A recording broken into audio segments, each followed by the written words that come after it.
March 19, 1931, Carson City, Nevada. Governor Fred B. Balzer signed Assembly Bill 98 into law, legalizing gambling across Nevada. State legislators celebrated what they believed would be a modest economic boost during the Great Depression. They envisioned small card rooms and slot machines in dusty mining towns, bringing tourist dollars to a state whose population barely reached 89,000 people. Assemblyman Phil Tobin, who introduced the wide-open gambling bill, had polled his Humboldt County Chamber of Commerce. 68 of 69 members supported legalization. Their vision was simple: local establishments with poker tables and roulette wheels, licensed by city officials for modest fees, generating tax revenue from travelers passing through on their way to California. Las Vegas, the future gambling capital of the world, had a population of just 5,000 in 1930. It was a railroad town in the middle of the Mojave Desert, 270 miles from Los Angeles, with no air conditioning and summer temperatures reaching 115 degrees. The idea that this remote outpost would become anything more than a few saloons with card games seemed laughable. The first gaming licenses went to exactly what politicians expected: small downtown clubs, the Northern Club on Fremont Street, the Boulder Club, the Las Vegas Club, modest operations with a handful of tables, local ownership, and minimal overhead. What Nevada politicians didn't know, what they couldn't have imagined, was that 2,500 miles away in New York City, Meyer Lansky and the National Crime Syndicate were studying Nevada's new gambling law with intense interest. They saw what Nevada officials were blind to: a legal money laundering system with no federal oversight, no corporate regulations, and unlimited growth potential. The mob didn't see desert gambling as a small-town tourist attraction.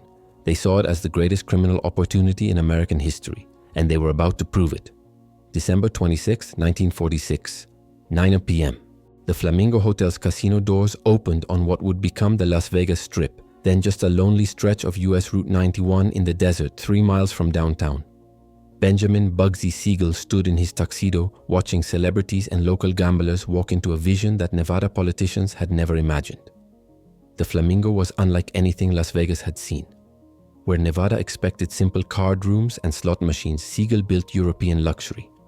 Pink exterior walls, landscaped lawns with actual grass in the desert, a casino with custom lucite chandeliers, plans for 100 hotel rooms with handmade beds, Venetian glass ashtrays, and green leather wastebaskets, each room costing $3,500 to furnish, more than most Americans earned in a year. The opening night entertainment featured Jimmy Durante and Xavier Cugat's orchestra performing for a nationwide radio broadcast on station Kano. George Raft, Charles Coburn, Vivian Blaine, and Sonny Tufts walked through doors while construction noise echoed from unfinished sections draped with drop cloths. The hotel rooms weren't ready, only the casino and restaurant opened that first night. Siegel had convinced Meyer Lansky and the National Crime Syndicate to invest $1 million in Billy Wilkerson's original project, but construction costs spiraled out of control.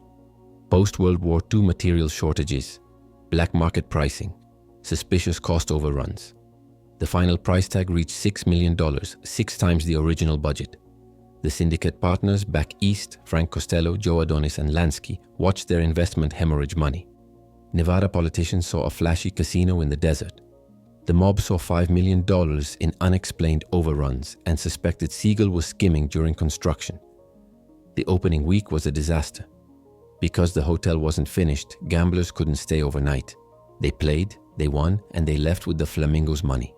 After 2 weeks, the casino was $300,000 in the red. On February 6, 1947, Siegel closed the Flamingo to finish the hotel rooms.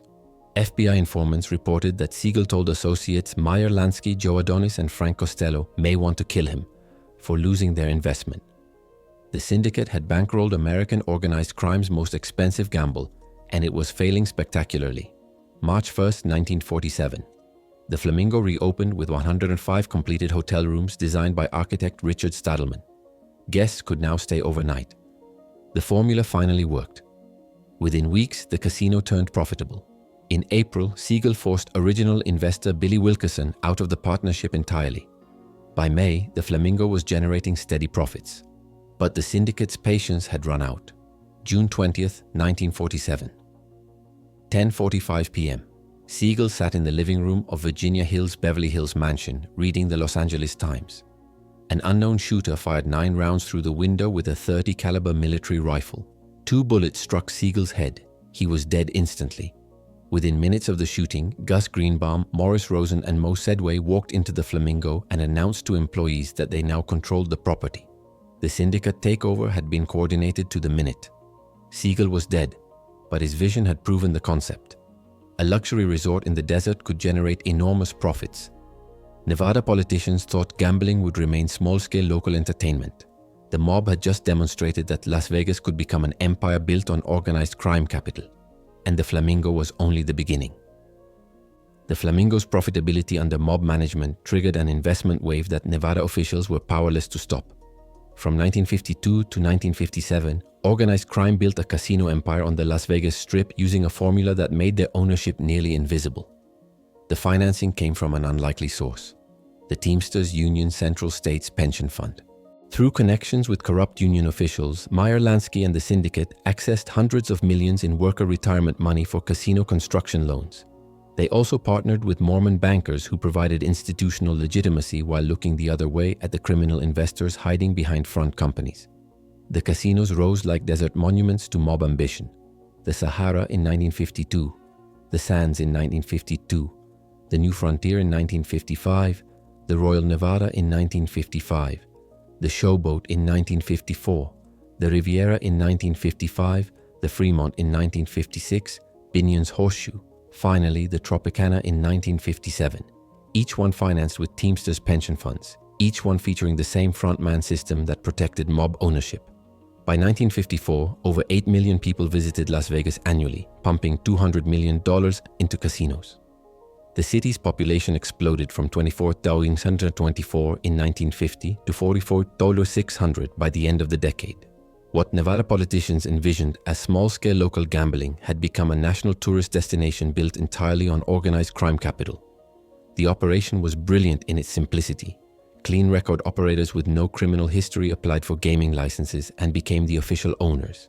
These front men, often legitimate businessmen or Mormon investors, satisfied Nevada regulators who lacked sophisticated investigative tools. Behind them stood the actual mob owners: Meyer Lansky's New York Syndicate, Chicago outfit representatives, Cleveland Mayfield road gang members, and Kansas City crime families.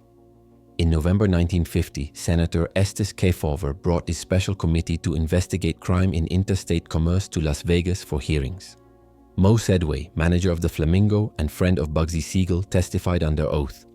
Wilbur Clark, representing the Desert Inn, answered questions. Even Nevada Lieutenant Governor Clifford Jones was called to explain his casino investments. The Kefauver Committee's conclusion was damning. Organized crime money was incontrovertibly tied to the Las Vegas casinos and was becoming the controlling interest in the city, earning the organized crime groups vast amounts of income, strengthening their influence in the country. The Senate proposed federal gambling control to break mob domination. But Nevada Senator Pat McCarran, whose own political power depended on casino contributions, killed the proposal in committee. The mob kept building. By its heyday from 1950 to the early 1980s, organized crime controlled every Las Vegas Strip resort that was worth controlling. They weren't just running casinos. They were operating an industrial-scale money laundering system that Nevada's small-town regulatory approach couldn't touch. The entertainment brought Hollywood legitimacy that masked criminal ownership.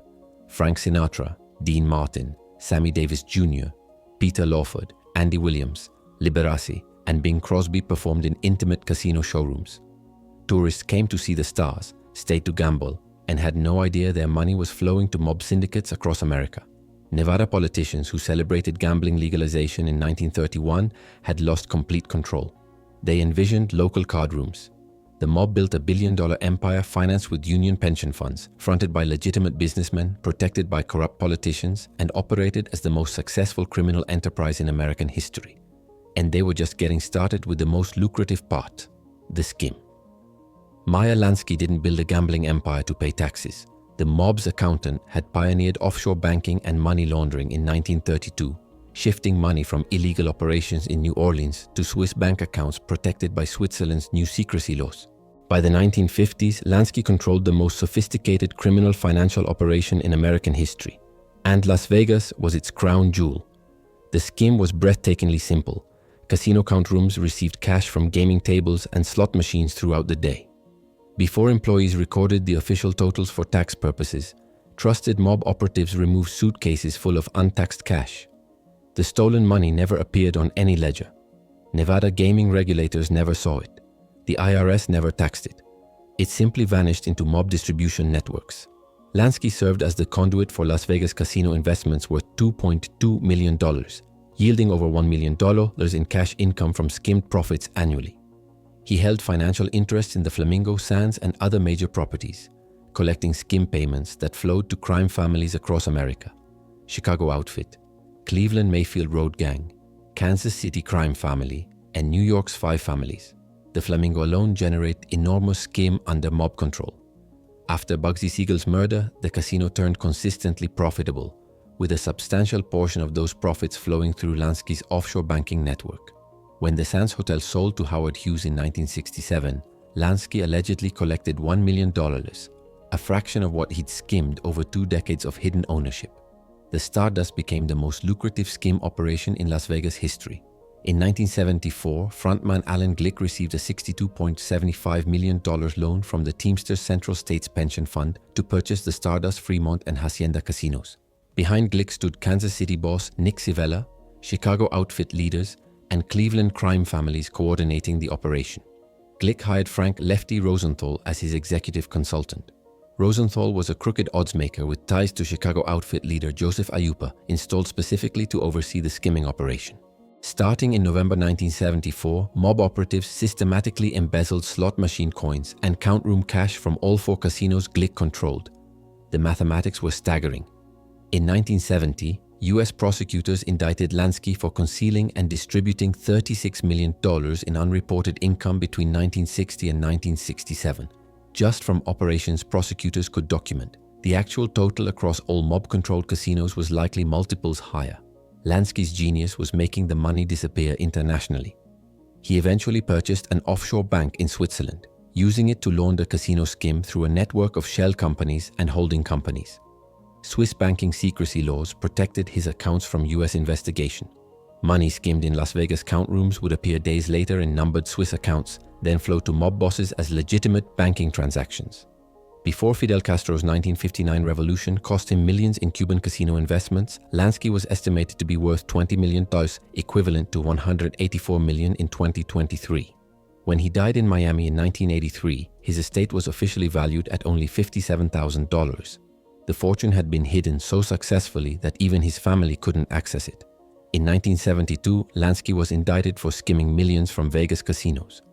But by then he was 70 years old and in failing health. The case was dismissed because he was considered too ill to stand trial. Nevada politicians who legalized gambling in 1931 imagined modest tax revenue from small card rooms. Instead, organized crime had built the most successful money laundering operation in history, draining hundreds of millions in untaxed profits that vanished into offshore accounts, and Nevada regulators had no idea how to stop it. March 29, 1960. The Nevada Gaming Control Board released a makeshift publication bound with scotch tape and black paper covers containing 11 names and mugshots of persons of notorious or unsavory reputation, banned for life from owning, managing, or entering Nevada's casinos. Governor Grant Sawyer, tired of exposés portraying Nevada as a gangster's paradise, was attempting to prove that the state could regulate organized crime. The Black Book, officially the list of excluded persons, was Nevada's public relations response to a federal problem. FBI and Department of Justice pressure was mounting. Senator Estes Kefauver's investigations had exposed mob control. Sawyer needed to demonstrate state competence before Washington imposed federal gambling regulation. The original 11 were organized crime caricatures with nicknames like the Camel, Wild Cowboy, and Mooney. Murray, the Camel. Humphreys was Al Capone's lieutenant. Sam, Mooney Giancana controlled the Chicago Outfit and was Frank Sinatra's most infamous friend. Marshal Caifano had the coldest eyes anyone had ever seen and was suspected of multiple gangland executions. The regulation was pathetically inadequate. Only 11 names in 1960. By 2025, the list contained just 37 names total. Meanwhile, organized crime used hundreds of associates, frontmen, and hidden partners across dozens of casinos. The mobsters themselves mocked the regulation. As soon as the Black Book was published, Caifano and Luis Dragna checked into Las Vegas's most luxurious casino hotels with civil rights lawyers in tow. They embarked on a conspicuous tour of the Tropicana, Flamingo, and Stardust blackjack tables, forcing casinos to evict them while gaming control agents followed helplessly. Caifano and Dragna sued, arguing the ban violated their civil rights. In 1962, federal courts ruled that casino access wasn't a basic human right, but a privilege. Caifano appealed to the Supreme Court, which denied his case in 1967, but by then, the mob had already circumvented the entire system. Frank Sinatra discovered the Black Book's real power in 1963 when Sam Giancana spent 11 days at Sinatra's Lake Tahoe casino. The Gaming Commission threatened to revoke Sinatra's license. Fearing bad publicity, Sinatra sold his Nevada gambling interests entirely. The Black Book could exclude individual mobsters, but their money remained embedded in casino ownership structures regulators couldn't penetrate. The frontman system made the Black Book irrelevant. Clean record operators held licenses while the excluded mobsters collected skim payments through offshore accounts. Meyer Lansky never appeared in the Black Book despite controlling more Las Vegas casino interests than anyone listed. In 1962, Attorney General Robert F. Kennedy launched a federal strike force investigating Las Vegas mob ties.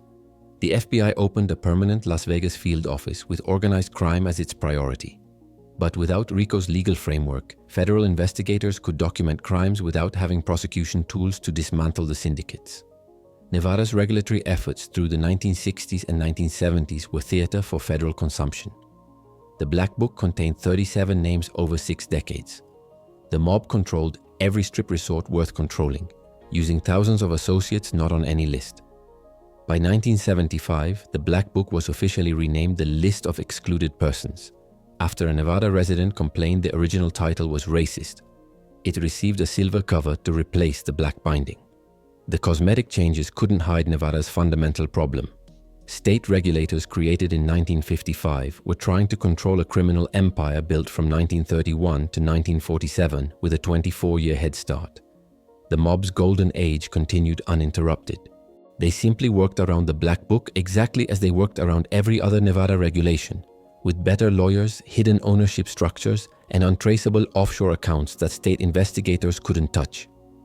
November 27, 1966, Thanksgiving Day. A private train arrived in North Las Vegas carrying Howard Hughes on a stretcher. The eccentric billionaire, dressed in blue pajamas and weighing less than 120 pounds, was carried by elevator to the 9th-floor penthouse of the Desert Inn. He was supposed to stay 10 days. Instead, Hughes would transform Las Vegas forever. When Desert Inn co-owner Mo Dalitz, a notorious Cleveland mobster, demanded Hughes vacate the penthouse to accommodate high rollers for New Year's Eve, Hughes did something no one expected. He bought the entire hotel for $13.2 million, far more than it was worth. Hughes never intended to buy a hotel. He just wanted a place to sleep, explained Robert Mahou, his top aide. It was the first domino. Over the next 4 years, Hughes would spend $300 million purchasing 6 major Las Vegas casinos: the Desert Inn, $13.2 million, the Sands, $14.6 million, the Frontier, $23 million, the Castaways, the Silver Slipper, and the Landmark. He became Nevada's largest private employer, largest casino owner, and largest property owner. More importantly, Hughes provided political cover for what came next. Nevada Governor Paul Laxalt pushed through the Corporate Gaming Act in 1967. Allowing publicly traded corporations to own casinos without every shareholder undergoing background checks. State officials justified the change by pointing to Hughes' wealth, fame, and good name benefiting Nevada. What they really wanted was legitimate corporate ownership to replace mob control that federal investigators were exposing. The mob's golden age was ending, but not because of Nevada's Black Book or state regulation. It was ending because of federal law enforcement armed with a new weapon: the Racketeer Influenced and Corrupt Organizations Act. RICO became law on October 15, 1970. For the first time, prosecutors could charge entire criminal enterprises, not just individual crimes. If prosecutors proved someone committed at least 2 acts of racketeering activity within 10 years that related to an enterprise, they could be charged with running a criminal organization. Convictions carried 20-year prison sentences per count, plus forfeiture of all assets gained through racketeering. The weapon sat largely unused for a decade. Then in the 1980s, federal prosecutors unleashed it systematically.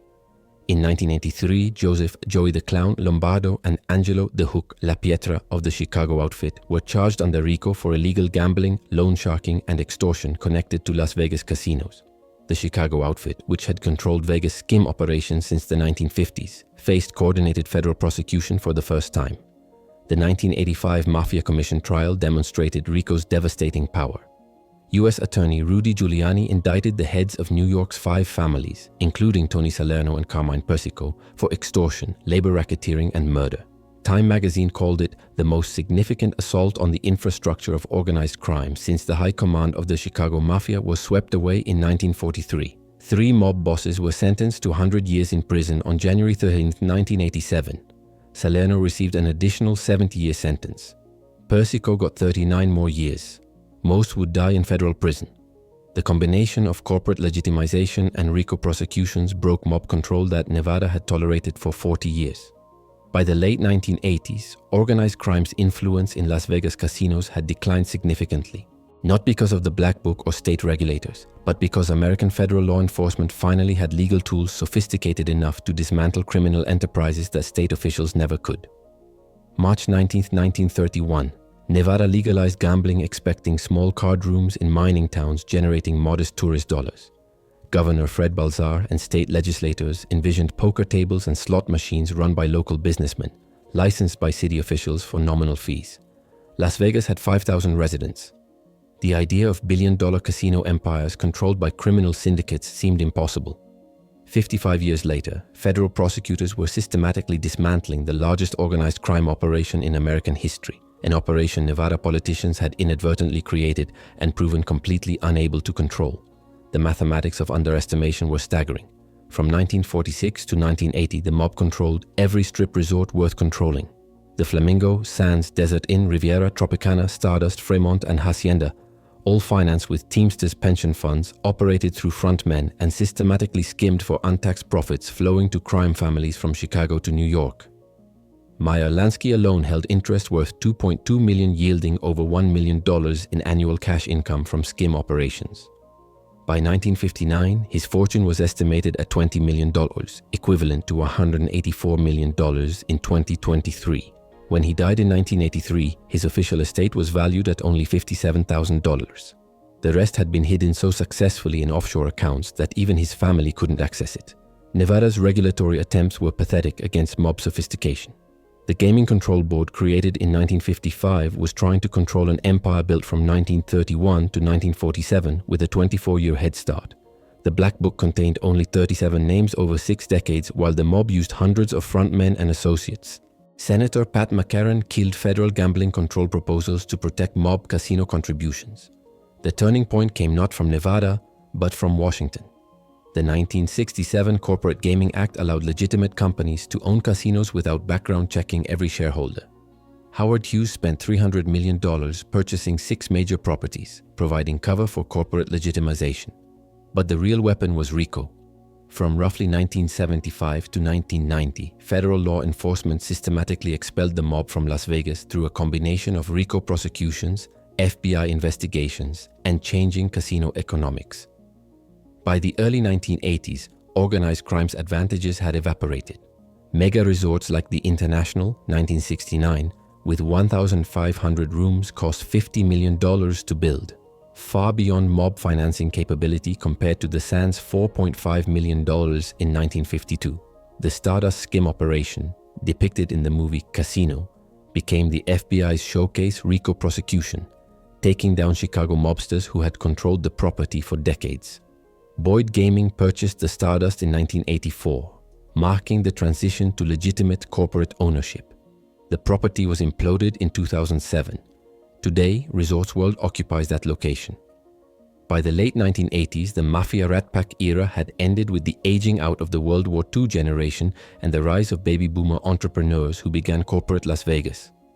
Kirk Kerkorian, nicknamed Father of the Mega Resort, built the International and later the 2,100-room MGM Grand, ushering in an era of publicly traded companies and transparent ownership.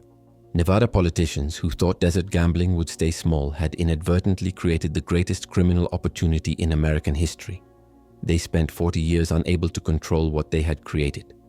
Only when the federal government deployed RICO, American legal innovation beyond anything state regulators possessed, did mob control finally end. The mob's vision had been correct. Las Vegas became a billion-dollar empire. Nevada officials' vision had been catastrophically naive. They just never imagined organized crime would be the ones building it. And when they finally realized what happened, they were powerless to stop it. American federal law enforcement had to finish what Nevada couldn't start.